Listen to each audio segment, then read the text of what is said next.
21h17, France-Allemagne se joue depuis 16 minutes. Une explosion résonne dans le Stade de France.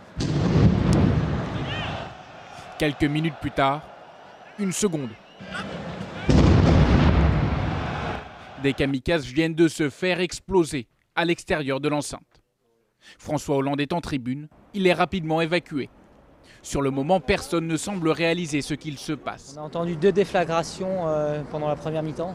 On pensait que c'était des pétards, donc le match a continué. On se demandait ce qui se passait, tout ça, mais on était au courant de rien, quoi. Quasi simultanément, dans Paris, les fusillades se multiplient. Dans le 10e arrondissement, des tirs à l'arme automatique qui visent le Carillon, un bar, et le Petit Cambodge, un restaurant. De nombreuses personnes sont tuées par plusieurs hommes en voiture. Sur place, la tension est immense. En témoignent ces injonctions lancées à un automobiliste par la police.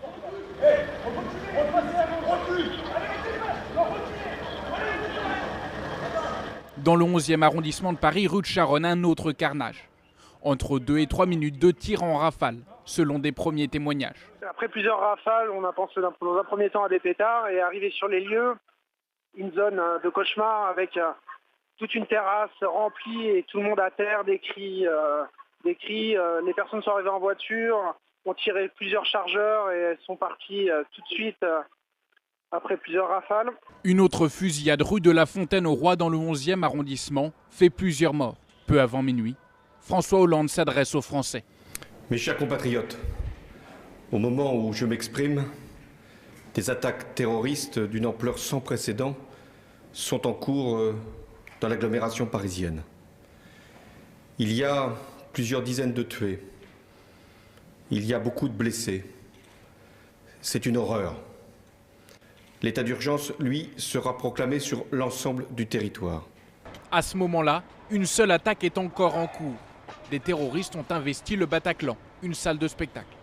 Ils ont fait irruption en plein concert de rock.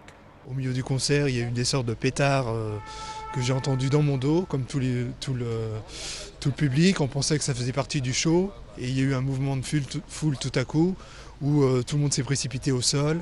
Et il y a eu ce mouvement qui a fait qu'on s'est tous retrouvés recroquevillés les uns contre les autres. Et ça a commencé à tirer dans tous les sens.